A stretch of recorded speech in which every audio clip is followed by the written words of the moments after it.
Chapter मत पढ़ो, बंद करो, लॉकडाउन लग गया, कुछ नया नहीं। पढ़ने वाला हर कोई है और जो हर कोई पढ़ता है वो हर कोई टॉप नहीं करता।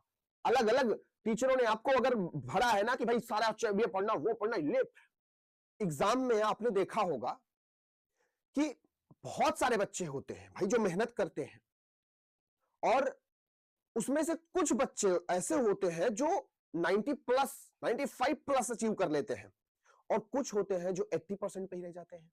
सिलेबस सबका सेम है और किताब भी वही पढ़ रहे हैं और आई थिंक मान लीजिए कि मैं मानता हूं टाइम भी दोनों साथ में बहुत बढ़िया दे रहे हैं या सब साथ में मतलब बढ़िया टाइम भी दे रहे हैं, पढ़ रहे हैं, अपनी हार्ड वर्क बहुत ज्यादा कर रहे हैं, फिर भी ऐसा क्यों हो जाता है?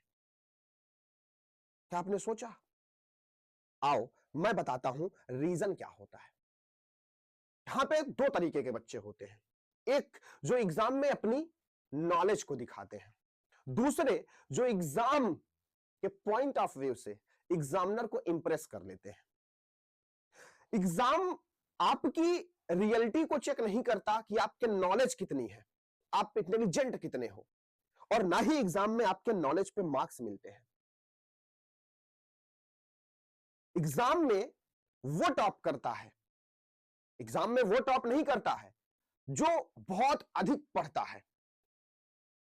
एग्जाम में वो टॉप करता है जो सही चीज को सही से लिखता है। और आप में से बहुत सारे बच्चे ऐसे ही हैं जो बहुत अधिक पढ़ने पे जाते हैं, ना कि सही चीज को सही से लिखने पर जाते हैं। इसीलिए यहां पे काम आती है स्ट्रेटजी। स्ट्रेटजी बनाओ, क्योंकि पढ़ने वाला हर कोई है और जो हर कोई पढ़ता है वो हर कोई टॉप नहीं, टॉप वही करता है जो स्ट्रेटजी पे काम करता है। और आज मैं आपकी वही स्ट्रेटजी बनाने के लिए आया हूं। आज की वीडियो के बाद से आप पढ़ाई को अलग नजरिए से देखेंगे और एग्जाम को भी साथ ही साथ। एग्जाम में आपको डर नहीं लगेगा और ना ही आप पैनिक होंगे कि हमको ये नहीं याद है वो नहीं याद है।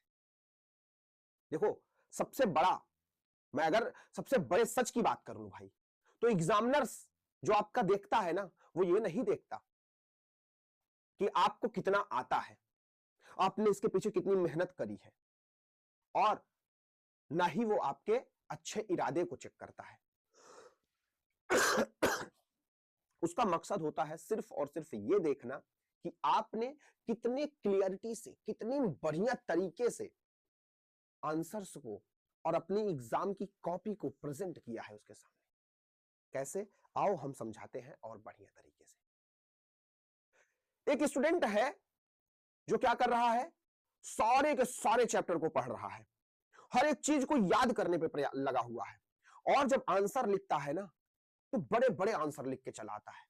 पता है ऐसे स्टूडेंट्स को एवरेज स्टूडेंट माना जाता है। आप ऐसी गलती अगर करोगे और करते हो ऐसा या सोच रहे हो तो मत करना। एवरेज मार्क्स मिलेंगे, टॉपर नहीं बन सकते हो। टॉपर बनने के लिए टॉपर्स की स्ट्रेटजी अपनाना पड़ेगा। और टॉपर्स वहीं पे पता है क्या सोचता है?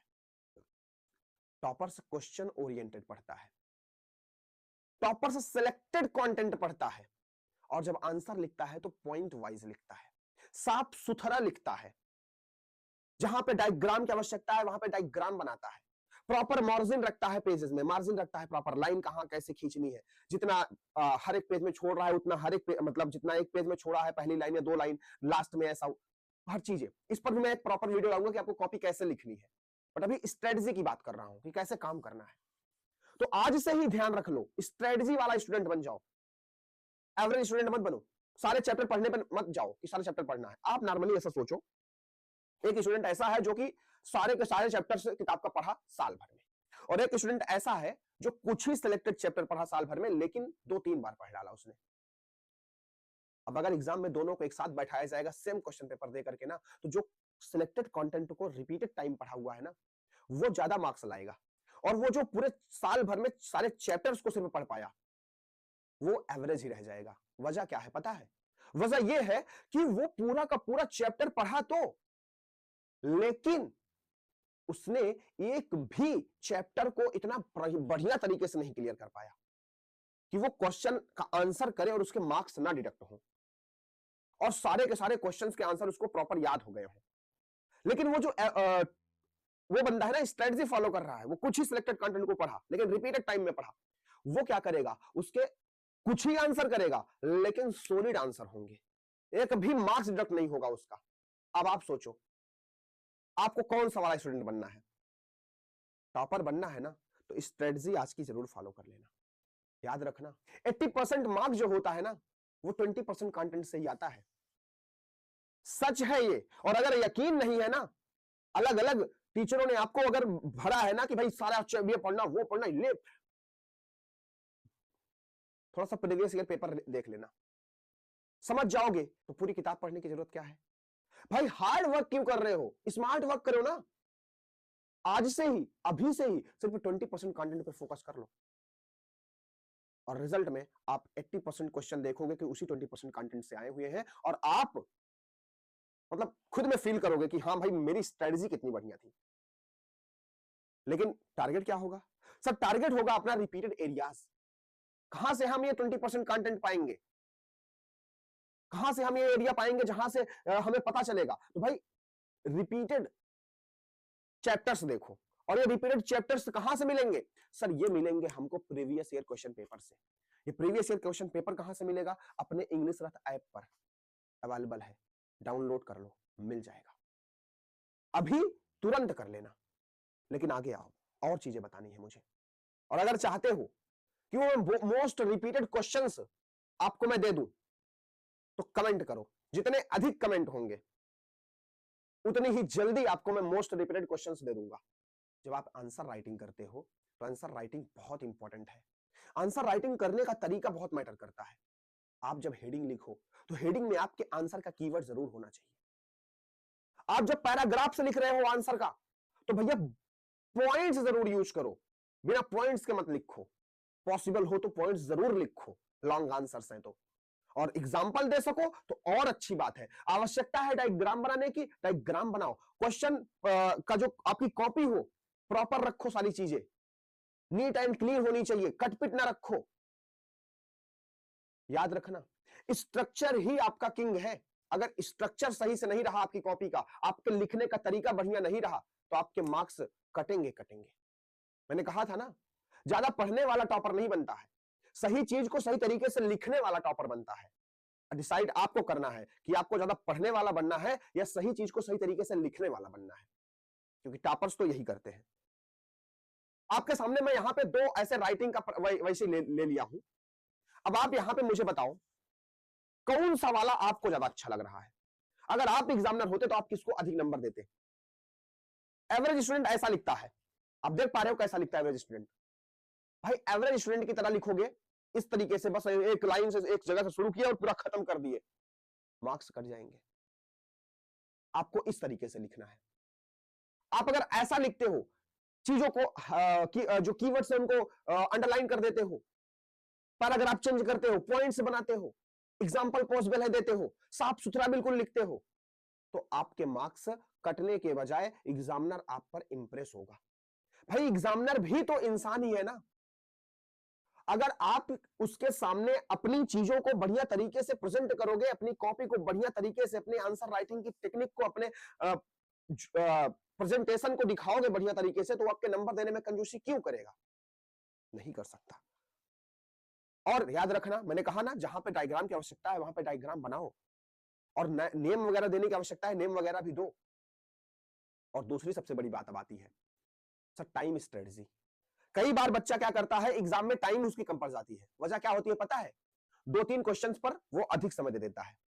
क्यों ऐसा कैसे होता है? जो क्वेश्चंस उसको आते रहते हैं ना, और वो कम मार्क के हैं, फिर भी वो घी से पीटे लंबा कर देता है, ले हमको आ रहा है, छापे पड़ा रहता है खुशी के मारे, और अंत में टाइम का रोना रोता है।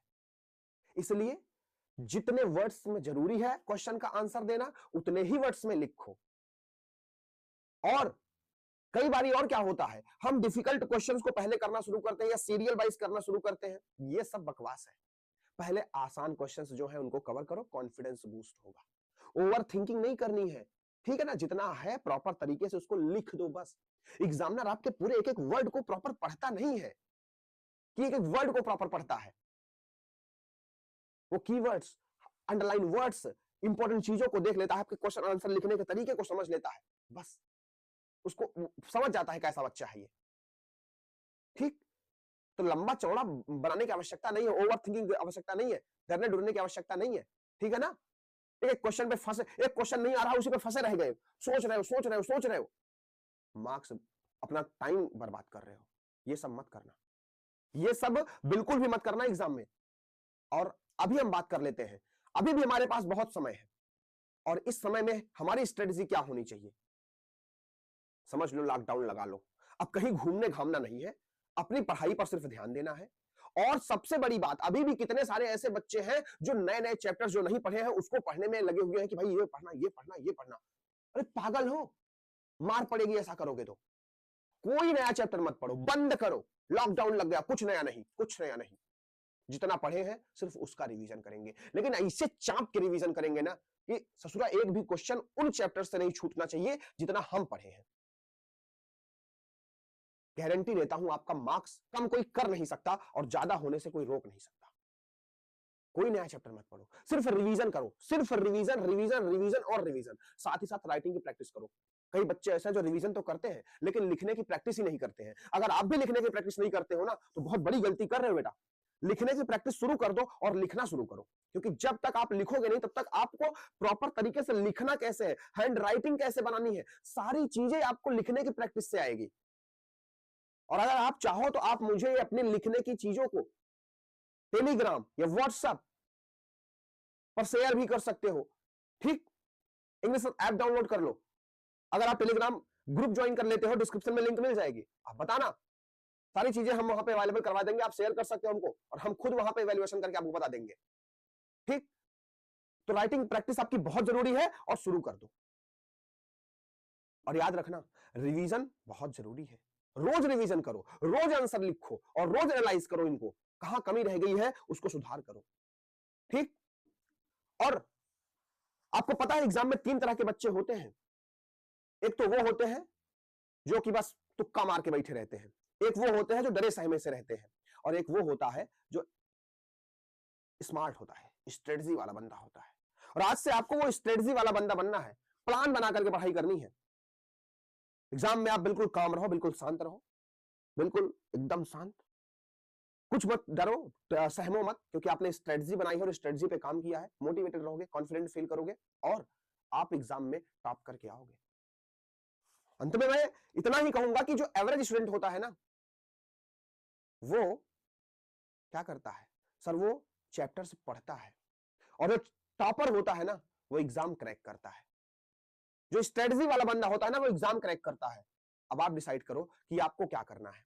आप एवरेज स्टूडेंट बनोगे जो सिर्फ चैप्टर पढ़ता है, या फिर स्मार्ट स्टूडेंट बनोगे जो एग्जाम क्रैक करता है। लेकिन याद रखना, हर चीज में स्ट्रेटजी ही रिजल्ट को चेंज करती है। अगर आपने अपनी स्ट्रेटजी नहीं बदली, आपने स्ट्रेटजी नहीं अपनाई, तो आपका रिजल्ट नहीं बदलेगा। अगर टॉपर की श्रेणी में आना है तो अपनी स्ट्रेटजी को बदल दो। नेक्स्ट वीडियो में हम बात करेंगे कि कॉपी में लिखे कैसे हम, ठीक। चैनल को सब्सक्राइब करके बेल आइकन प्रेस कर लो। कमेंट में जरूर लिखो कि नेक्स्ट वीडियो में कॉपी में लिखा कैसे जाए, यह बताया जाए। जितना अधिक कमेंट आएगा उतनी जल्दी वीडियो आएगी। और प्रीवियस ईयर पेपर के लिए इंग्लिश ऐप डाउनलोड करना मत भूलो, वहां पे मिल जाएगा। Thank you so much.